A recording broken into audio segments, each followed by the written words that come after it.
Welcome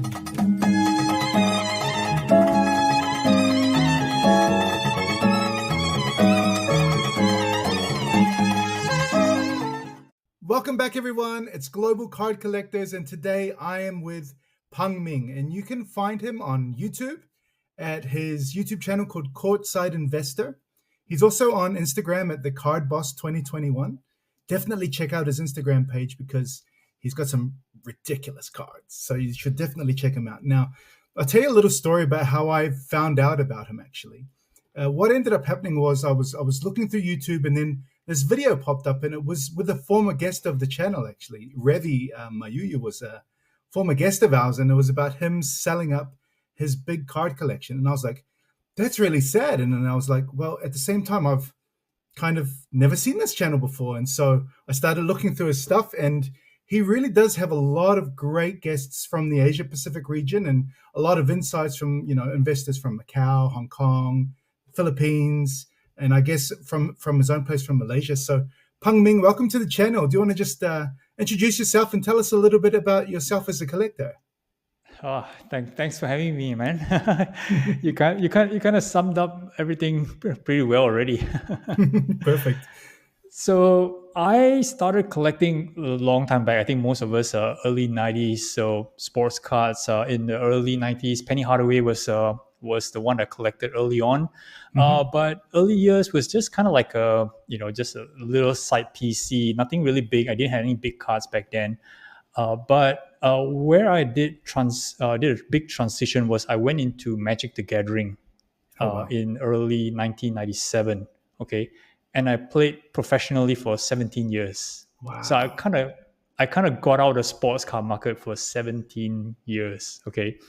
And when pandemic came, that's when, because Magic the Gathering, it's a face-to-face tabletop gameplay, you need to meet people and go to tournaments. And because of the lockdown, we couldn't do any of that. And they introduced the online games, which was not my kind of thing. So I decided that, I was going to take a break from Magic and find something else to do. And that's when I went back into sports cards, and I saw videos from Jeff Wilson. I saw videos from Gary Vee. And that's when, got me a bit itchy again, and then got started back into the process, realized that I like it.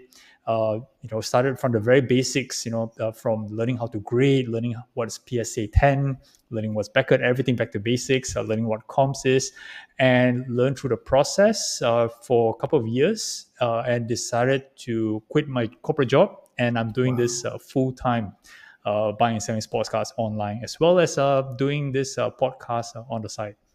Wow, so that's it in a nutshell. So as I guess, I want to ask a little bit about the YouTube channel then. So it's called Courtside Investor. I'm assuming that the name Investor, and I've seen a couple of the videos as well. It's a little bit of, I guess you're sharing your journey about what you do as a card collector / investor. I mean, can you tell me a little bit about that on the channel and what you do there? Sure. So obviously, Courtside points to basketball. So I predominantly do basketball. So of course, you have seen other channels like Sports Card Investor. So that's quite general. They have football, soccer, and things like that. But I primarily just focus on basketball because that's basically what I love and what I enjoy, and what I have good knowledge of. And then combined with my history, because I used to work full-time as corporate finance. So I have a good handling with numbers. So adding that to, my love of cards and my love of the sport, puts it in sum up. I would go call myself an expert, but I call myself, pretty knowledgeable. And I thought that, I want to find a way to, share this knowledge with, like on YouTube. Now, I do have some people who get a lot out of it, and I do have some people who don't quite understand what I'm saying, but it's all good. It's just an outlet for me to just want to give back to the community of what I've learned throughout the years. That's great. Hey, so I guess one of the things that most fascinated me about your channel was the fact that you are Asia Pacific based. And I think a lot of us have this idea of the Chinese market, and I think that's what everybody calls it, but it's actually the wider Asian market of cards. Obviously, you have like Card Hobby, the big, I guess, platform there that everybody knows about, and people know bits and pieces about the Asian card market. Do you want to just I guess, for those who are like myself, who are a little bit uninformed or have this perception in their mind, what are some things that are correct about our perceptions, and maybe some things that we might have maybe overestimated, underestimated about that market in particular? So I know it's a very broad question, but I Yeah. think that you've got a much better handle on that market than we do. Right. Okay. So I guess what most people understand about the Asian market in terms of China being the biggest market, being the biggest consumer of sports cars, is actually quite true. So they Mm-hmm. do consume a lot of products. There's a lot of big cars in China. I don't really know every single one of them, like who is who. I do know some of them, but not everyone. But it's just so many of them. And as well as the Philippines, we have many big collectors from the Philippines as well. So those is what people, let's say from the US side are aware of. But what they are not aware of is there are also a lot of big collectors that spread out in other parts of Asia, such Mm-hmm. as Indonesia, Singapore, Australia as well. So there are big collectors. The only thing is these guys don't come out in the open, right? So Hmm. they do have social media accounts, they do have Instagram, but nobody actually knows who are they or who they are, right? Or where they come from, or how, or their hobby history, how did they get all these cards and things like that. And this is one of the inspiration for me to start my channel, right? To get Mm-hmm. on the podcast, to talk to these collectors, to hear the story, the backgrounds. And but the thing about Asians is quite interesting is, most of them are actually very, very shy. Mm-hmm. Okay, they kind of be a bit shy, camera shy, right? So they don't want. It's not like they're not willing to share their story. A lot of collectors are. Everybody loves to tell a story, but when face to face with a camera, they get a bit worried. So that's one thing. That's a big hurdle that I had to get through with a lot of collectors. And early on, to try to convince the first few guys to come on board to tell the story was a bit of a challenge because of this For reason. sure. But after a while, when I had a couple of guests, coming from different countries, and I start to introduce the channel to other different potential guests to come on to share their story, they get more receptive towards the idea. But of course, the next challenge would be the language. So, Asia being a very diverse, we have many languages here. Like in China, obviously there's Mandarin.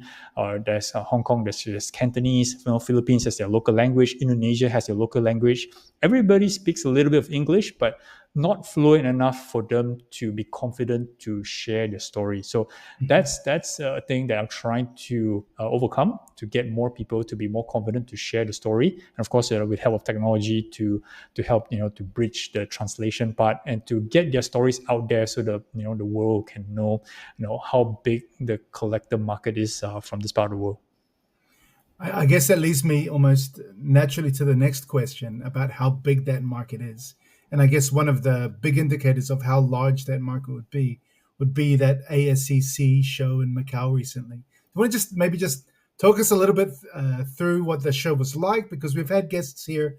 I think last year we had a guest who was there and selling there as a seller, and he was saying Mhm. just the potential of it all and what it was like. And just before we aired, you literally said that show was the bomb. So I'm Yeah. really curious to see what you thought of the show and what it kind of tells us about that Asian card market in general. Right. So this ASCC is the third year running that they had run the show. I actually went to the very first show, and of course, it being the first show, the first big Asia show. Of course, they had their weaknesses around. It wasn't up to the mark that I anticipated. For the big show, what they were promoting, which was, I guess, fine because it's the first show. I didn't go to the one last year, so when I went into this year's one, of course, I had some expectation that it's going to be better than the first one, right? But it just blew my mind on the number of people, the size, the number of deals, the amount, level of activity. It's just crazy. And the amount of money that's being exchanged on the tables. It's just mind blowing, right? So Mhm. I set up as a dealer for the first time on the show. Okay, and the amount of people that the amount of traffic that just goes by there's no rest, literally, right? There's no Wow. time to take a break. So you're just there, to meet people, and I meet so many people there that from the big names as well as people who watch my channel as well. So it's good to connect with so many people. So that's the strength of the ASCC. It's not just a place where commerce happens, but that's a place where a lot of people, who is well known on social media in this part of the world, somebody just get together and says, "Hey, I know you. We know them by IG handles rather than their first names." I know exactly what you Yeah. mean. But it's Yep. always fun to meet those people in person because you feel like you're old friends. And then when you meet them Correct. in person, you're like, "Hey, buddy, how you doing?" You're like, "It's been a long time. We've been talking online, but to meet them face to face is something special." And I think that's definitely one of the big beauties of attending a big card show. You know?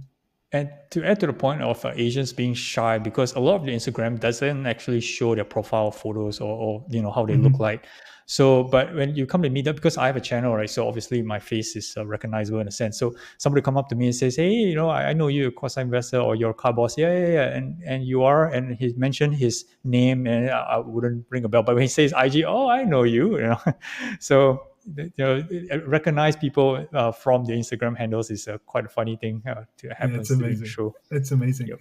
Do you want to tell us maybe a little bit about some of the cards that you have in your collection right now? Maybe sharing some of the what do you PC now? So I mean, obviously Penny Hardaway, maybe still are. I don't know. Who are you Well, collecting? I've got some of his base cards tucked somewhere, but I would hardly call that a PC. It was more like Yeah, an sure. early year Yeah, I get it. collection in my I first get couple it. of years. So actually, ironically, I don't actually have a PC. Uh-huh. Okay, so I think that people who follow my channel understand that I treat it as a business. Hmm. I do invest in certain cards, but everything is literally up for sale. But I do have a certain few cards that I keep for longer term. Okay, so Hmm. I wouldn't call them PC, but those are the cards that don't move as much as the others. So one of them that I actually shared many times on this channel is this guy here. Yes, I did see that one. That's Yeah, amazing. So that that's a do you want to LeBron just logo man.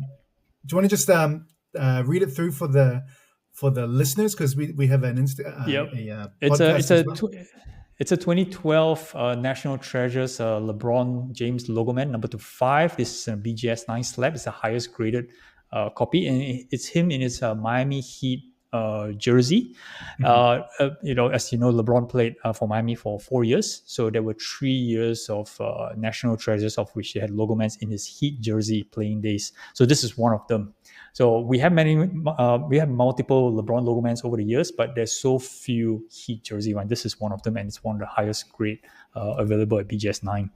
And I think if you were to be fair, I think those were his best years too. Like that was when he was at the absolute peak of his powers. I Maybe agree. year one, year two of Cleveland when he went back, but he was Yep. just such a beast around that time in Miami. Like he was untouchable as the best player in the world, and there was no doubt back then. Right.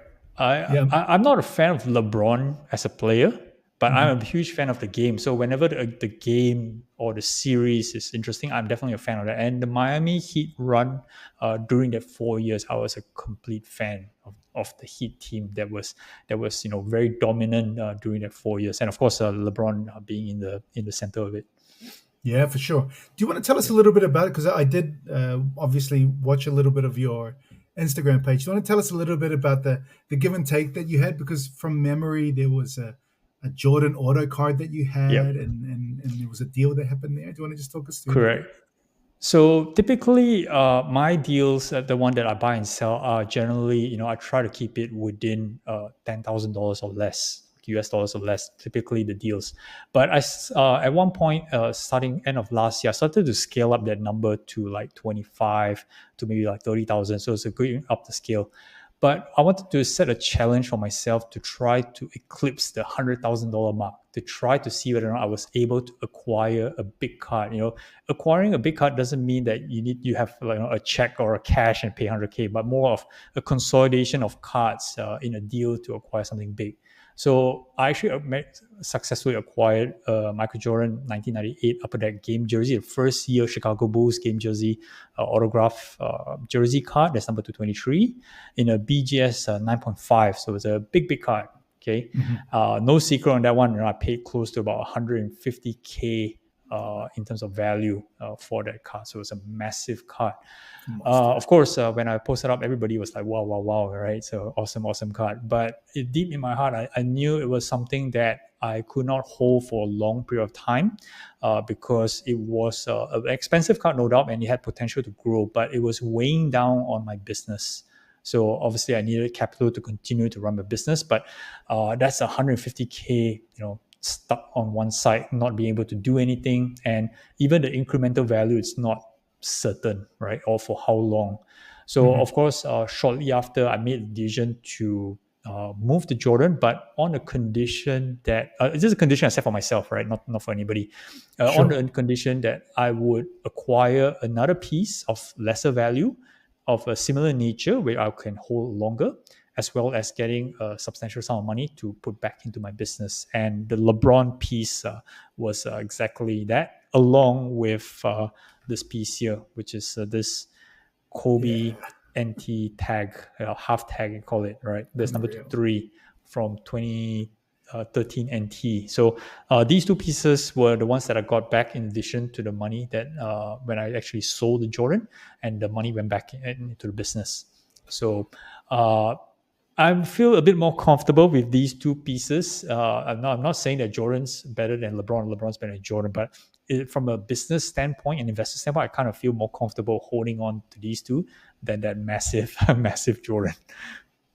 What do you think about the I guess the relationship between being an investor and then at the same time like having emotions? Because I feel like sometimes we can get emotionally attached to cards. At least those of us with smaller pieces, you're like, oh, you get a bit too attached to a certain card. You're like, oh well, it's gone up in value, so I should hold on to that.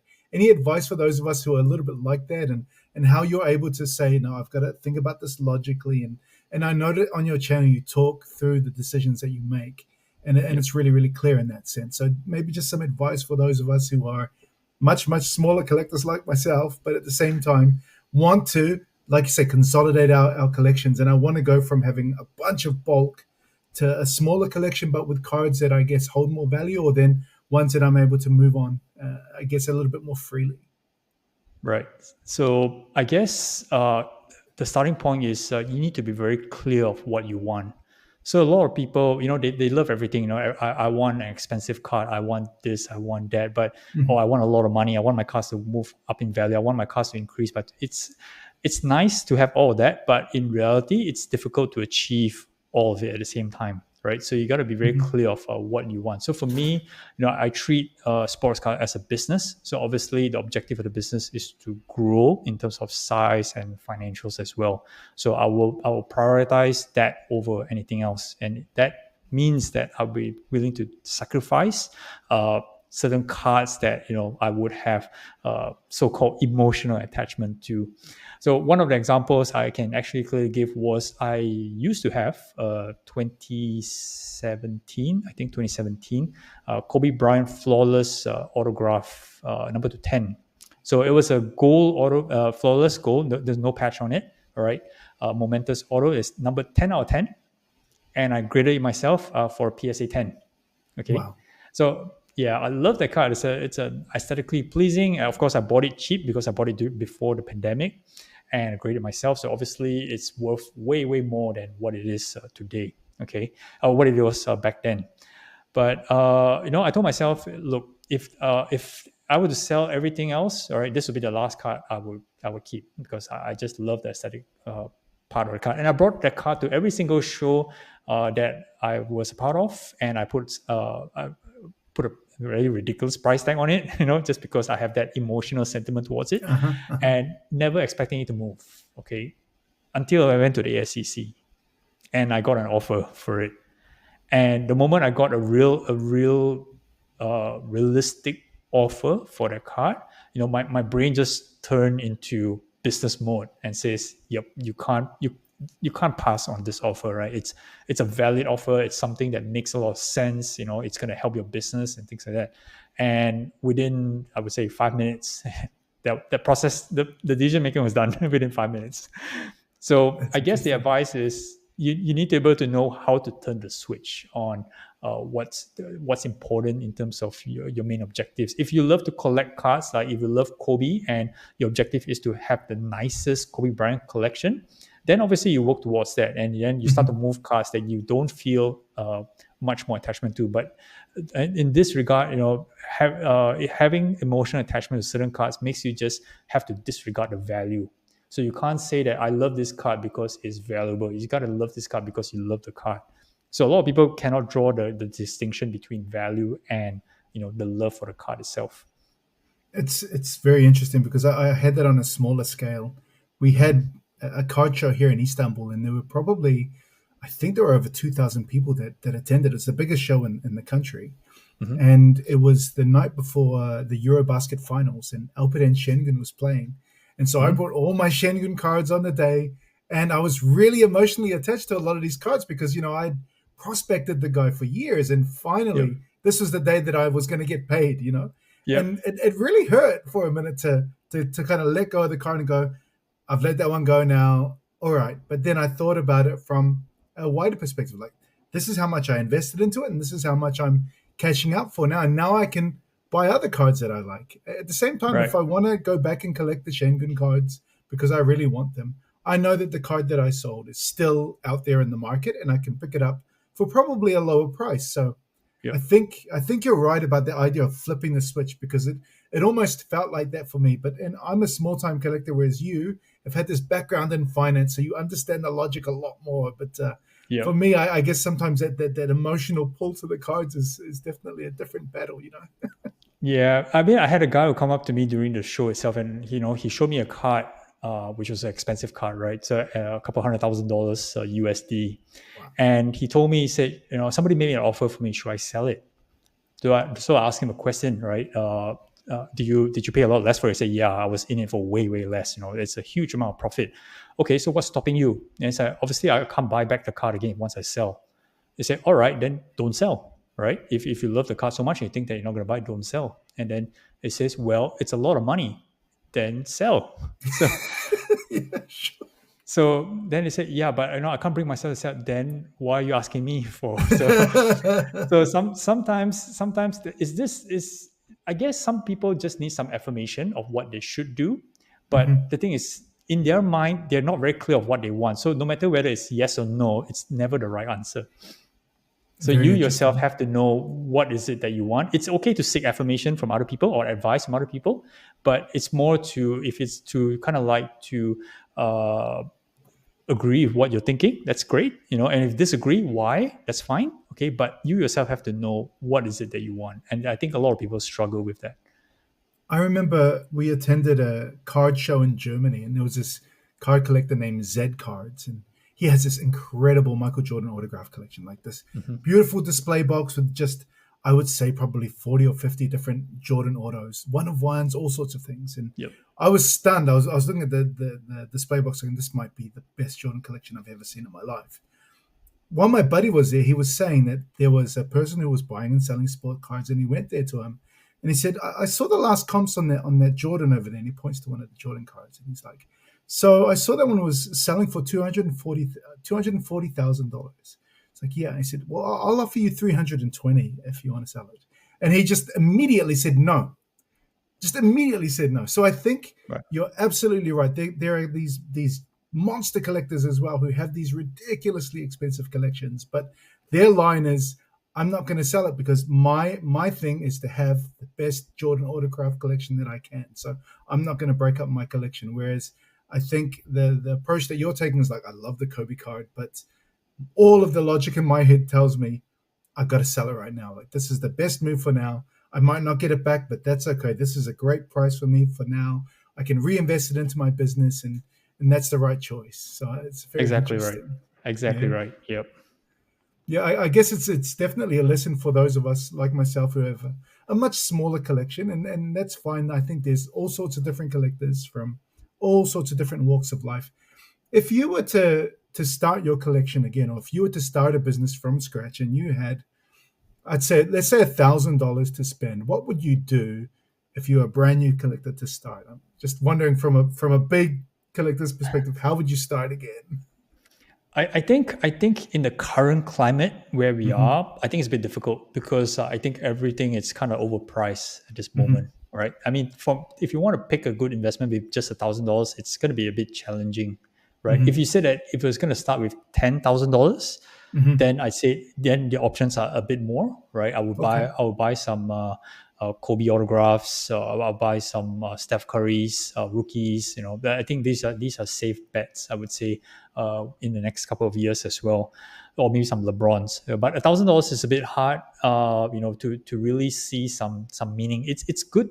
it's good. I'm not discouraging people with only $1,000 budget, Hmm. but it's more like if you only had $1,000 budget, it's more like you want to use that budget to get some reps in, right? To get some exercise on how to flip or how to grade and things like that. Because end of the day, if whatever that you buy was worth to zero, okay, it didn't matter. You lost $1,000, right? It doesn't Hmm. hurt as Hmm. much, rather than put in $10,000 or $20,000 and then make all the same mistakes and then lose it all. That hurts even more.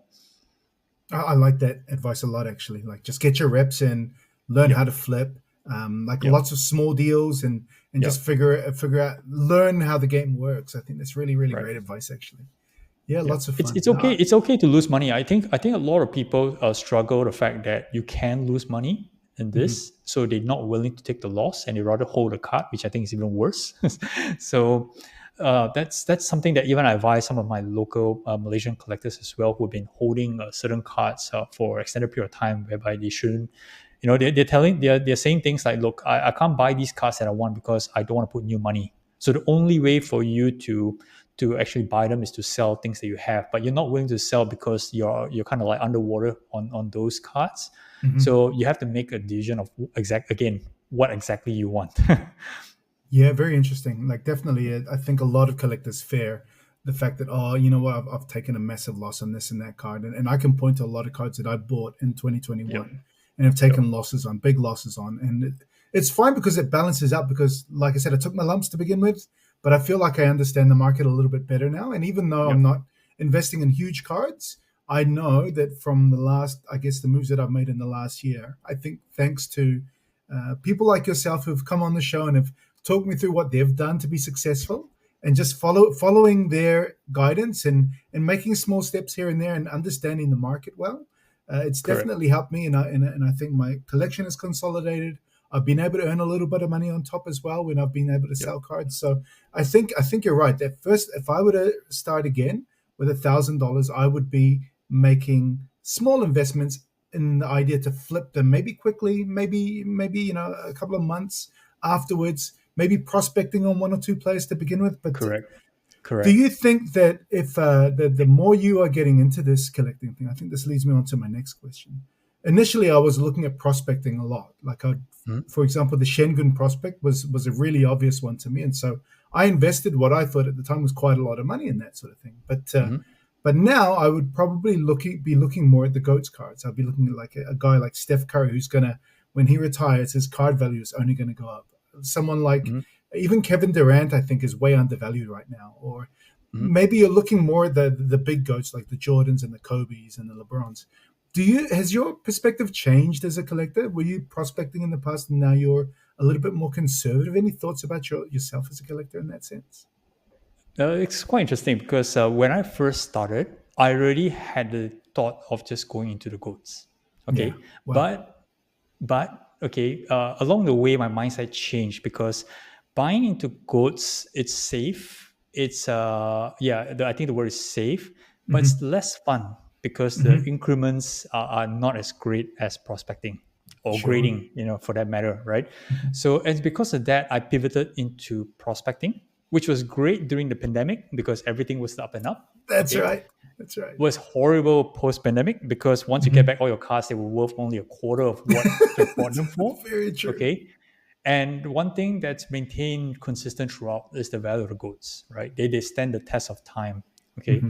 So the lesson for me was to stick with the goods, right? Because they would stand the test of time and they would be the ones that people will ultimately look for, right? Because I guess everybody, whether or not you start off as a Sengun collector or a SGA collector, ultimately your collection or your investment portfolio just can't comprise of just that player. It has to be a Hmm. mix of other players as well. Maybe you go on to other established players, maybe like a Luca or a Anthony Edwards, for example. Okay, but you would still dabble into some goods, right, as a safe play.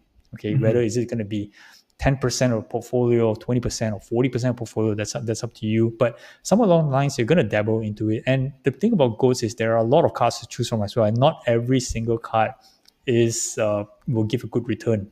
Some does gives good return better than others, and they are obviously more expensive because everybody knows those are the better performing ones. So again, it's up to you on where is your risk appetite and how much capital you're willing to deploy into those kind of cards. It's a very interesting thought Yep. about goats on top of that. Yep. Would you even start tiering the goats? Is there like different tiers of goat levels, like the ultimate goats? For mine, at least, if I were to just have three guys, it would be Jordan, Kobe, and LeBron. And it's not Huh. about whether or not they're the best three at basketball, but I think just in terms of their terms of an investment, they feel like the three safest. But I could be wrong on that. Any thoughts about where you would tier them, for example? No, no, no. You're spot on. You're spot on. So, but the only thing I have to add to that, I mentioned this in one of the videos I did was, people ask me what's my investment strategy, right? Do you buy Jordans? Do you buy Kobe's? Do you buy LeBrons? Do you buy all of them? So my investment strategy is actually pretty clear, right? I told myself that if I was going to invest anything long term, I'm going to invest only 5 cards, just 5 cards, okay? And 4 of them will be one of each for Jordan, Kobe, LeBron, and Steph Curry, and one of them will be a flex. So it could be either one of those players. Okay. Wow, wow, And the way I would invest is I would find the best card that I can afford, the best grade of that card, the most recognizable one of that card. Like for example, like the LeBron logo man falls into Mhm. that category. And if I wanted to invest in another LeBron, for example, and if the fifth slot was already filled up, I would have to make sure that that card would be better than either one of these two, one of these LeBrons that would have. Yeah, So wow. therefore, I keep my investment nimble, small, so that I don't consider myself like holding too many cards for the long term, and I'll always be holding the best possible card that I have that come through my hands. It's really, really fun advice, and I like it a lot. I like that a Yeah. lot. I'm gonna probably have to rewatch this episode and remember that specific strategy. I like it a lot in Yep. that sense because I think all of us have. If you've been collecting long enough, you have that safety net of different cards, and I like the idea of five goats and being able to do that Yep. because I've got a range of Jordan cards that are like mid level, but I think what I should be doing, and I've been thinking about it in my head for a while now, I should probably try and sell a couple of those off and consolidate to a better one. Do you know what I mean? Right. So I And can some get people, that number down to five. It's an interesting thought. yeah, some people do make the mistake as well. Like it's fine, right? Like for example, if if you had a bunch of Jordan inserts, right, in various grades, and you felt that hey, I'm missing a Jordan autograph. I think a Jordan autograph may be a better whole compared to all these inserts. You may Mhm. be right and you may be wrong because some of these inserts are very very desirable, and Jordan autographs, even though they're expensive, they're tons and abundance, right? So, Yeah, but the lesson here is you need to acquire the best looking Jordan autograph or the most recognizable Jordan autograph out there. So, example, an exquisite, right? And you might be thinking, hey, exquisite's very expensive. It's like 50,000. Even if I sold all my Jordans, I'm only like more than halfway there. I'm not going to get it. But the thing is, you don't have to do it today, right? It's a process, right? yeah, It's a great. goal that you set and you're on your lookout for it, but it's a process. You don't have to like suddenly just put everything out for sale and then scour the market and find a Jordan autograph. To me, holding the cards, I mean, of course, money is great, but holding the cards is actually the best equity you have in terms of trying to get the card that you're looking out for. The only trouble is sometimes the card that you want may not be out there at that point in time. Okay, and when it's actually out there, you might not be ready to acquire it. That's the only issue. Or possibly, I guess there might be a lot of people in line waiting to get that specific card too, because I guess those Correct. sorts of cards are few and far between. And I guess that leads me to my next question. While you were speaking, I was wondering how much does it play into the way that you invest, the idea of a card's aesthetic and the way that it looks to you, even though there might be a whole bunch of these cards that are really really hyped and you kind of like them. How much of the card's specific aesthetic, so you look at that card and you say, you know what, I much prefer that card to card X because of the way it looks, maybe the shine it has, maybe the way that it's been designed specifically. How much of that does that play into your thoughts as an investor, I guess? It is absolutely important. Mhm. Absolutely, because if it doesn't appeal to me, it's not going to appeal to the next guy, Mhm. right?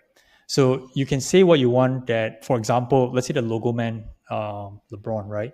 It's to me, it's the best modern card series in the last, I would say, 15 years. Yeah. Okay. So it's like when you say logo man, people know that in the modern era, that's the most desirable card of a player. For Okay, sure. it beats any patch. It beats even a one-of-one patch. Logo man trumps everything, right? So, and it's aesthetically pleasing, right? The logo man.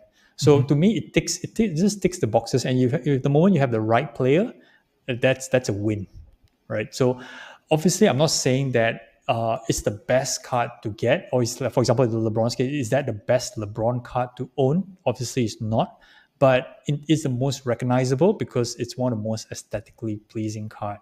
So if I were to put this out there, I would have no shortage of buyers versus compared. Let's say if I have a LeBron autograph patch card, let's say from Exquisite, number 215, okay, BGS 9 slab, maybe it's all right, it's exquisite, kind of thing. But some people may give it a pass because they could just be waiting on something that's looks a bit better, or something that's a bit more better grade, for example, or maybe the horizontal, vertical, maybe plays a big part as well. But Mhm. when you have something like a logo man, right, that suddenly just turns heads, right? Everybody just zooms towards that, and that's so important when investing in a car. I've really enjoyed our chat so far. Do you have any other thoughts before we go? Because I know that you have to go pretty soon. But at the same time, what I do want to say before that is, if you do want to hear more of Pang Ming's advice, and please check out his channel, Courtside Investor. I like your shorts too, because it's basically you summarizing a topic in just a couple of minutes. I think I quite like the shorts in that sense. I think everybody likes shorts these days, right? But Yeah, it's easy to consume. that's right. Any other thoughts before we go? Anything that I might have missed out, or anything that you want to share with us? No, it's all good. I think right now, people are saying that, I just came back from Macau a week plus ago. I mean, market was great, and then but people are starting to feel a bit. The season's about to begin, and I don't know why, but there is suddenly some dip in optimism all of a sudden. I'm not sure. Mm. I'm just reading the market at this moment. So, I guess we have the Fanatics Collect Premier auction that's ending this coming week, and then we have the Golden Elite auction that's heading in about 2 weeks from now. I think Hmm. the outcomes from these two auctions will give us a good idea of where the market is sitting at this point in time. And if we see some dips in some of the cards that we're used to seeing in those auctions, then we'll be looking at a bit of a price adjustment, because historically in the last few years, aside from the year of the pandemic, quarter four, which means between October to December, generally there's a slowdown in prices Hmm. for sports car prices. So is it going to be in line with the trend from previous years? I'm not sure. Given that how the market suddenly just shot up really quickly in the last couple of months. So I'll be watching those activities pretty closely. So one thing that I actually did was, in the Macau show, I had to make a choice whether or not I wanted to move all my cards to alt in the show, or carry my cards back with me to go to the Hong Kong show next month, right? Because of this little uncertainty I just mentioned to you, so I decided to just put everything back to alt, to put it on auction, and just to wait and see where the market reacts on this. Yeah, really interesting thought about that last quarter being quieter, because I've already started to Yep. notice there was this big uptick in a lot of sales, lots of record Yep. sales going on, and literally just in the last couple of weeks, I've noticed it's just definitely a quick slowdown, and even on the smaller scale ones, it's exactly the same. Any Yep. thoughts about how, I guess I know that you need to go soon, but any thoughts on the impact of what Tops is going to do? I know that there's definitely a lot of hype around that. Even that Tops paper set is getting a lot of hype. It's all sold Mm. out everywhere in the States. Any thoughts on how that might impact the market moving forward? I know it's a lot of prospecting in that sense, but it feels like the hype is kind of almost real, especially in people getting back into buying wax again. So I think when Topps lost license back in 2009 and Mm. make way for Panini, all right. So Mm. people had a bit of, I would say, they didn't quite like it. People love Topps back then, right? Topps Chrome and things like that. So people, didn't quite like Panini, and then slowly when Panini started to mature a couple of years later with the introduction of Immaculate, with Flawless, and people start to realize, hey, or Prism for that matter, right? People start to realize, hey, this Sure. first year stuff is really valuable, right? So I guess from that, when now Topps coming their introductory sets, everything that's Topps gonna release in the so-called first year of Topps is gonna fly off the shelf for this Mhm. reason alone, I think. Yeah, and then you've got Cooper Flag on top as well, who looks like a pretty strong prospect. So people will definitely be pushing hard into that. Yeah, for sure, for sure. So I think definitely in terms of products, in terms of new releases, it's still gonna be hot. But of course, again, secondary market for the singles, that's a different story altogether. Mhm. Not very familiar with the new cards. I'm still focusing on generally, my sweet spot is the '90s cards and also in Great. the early Panini years. Those are my kind of my sweet spot. So something that post 2017 onwards, I kind of not so in touch with those sets. Do you end up thinking about like moving, like spreading out your collection in that sense and starting to learn a little bit more about that, or is it just kind of like a bit too expensive for what it is? Because it feels like that's the case Mm, after 2020. if you're talking about capacity, definitely I have a capacity to look at a lot of other things as well. Aside from what I have right now, I just feel that it's always better to focus on what you're good at. This is in general. It's not just about It's great sports advice. cars, right? So, and you can succeed a bit better. So the difficulty is actually always finding the right formula. Okay, so of course it's a lot of trial and error, and once you know get the hang of it in terms of the reps and in terms of understanding a particular market or a particular set or a particular player or particular series or whatnot, right? You kind of want to stick with that, until the market totally changes. There can be new things entering into the market. That's very normal. But usually, sports cards is as time goes by, these cards that we're looking at, for example, in the '90s instance and stuff like that, will continue to be more and more desirable, right? Yeah. So of course, the only challenge is newer collectors that comes in may just feel like, hey, we're priced out. Something that I don't want to buy because it's just too expensive. But after again, it's a thing that they will just go through, buy the new stuff, pay high prices, see the price go down, and realize actually I just bought the old stuff. Yeah, that's right. Hey, thanks so much, Pang Ming, for joining us. I know that you've got to go soon, but it's been a real pleasure, and I hope to see you again on the show soon. No worries. That's pleasure doing this. It's quite different. Me sitting on this side. I'm usually Yeah, the yeah. one, asking the guests the tough questions. Well, I think that you passed that test and with flying colors, mate. There were a lot of really great little sound bites for our listeners, for our collectors, and I hope that they will get as much out of this episode as I did. Awesome, awesome. Thanks for having me. Perfect. Yeah, yeah, my pleasure. See ya.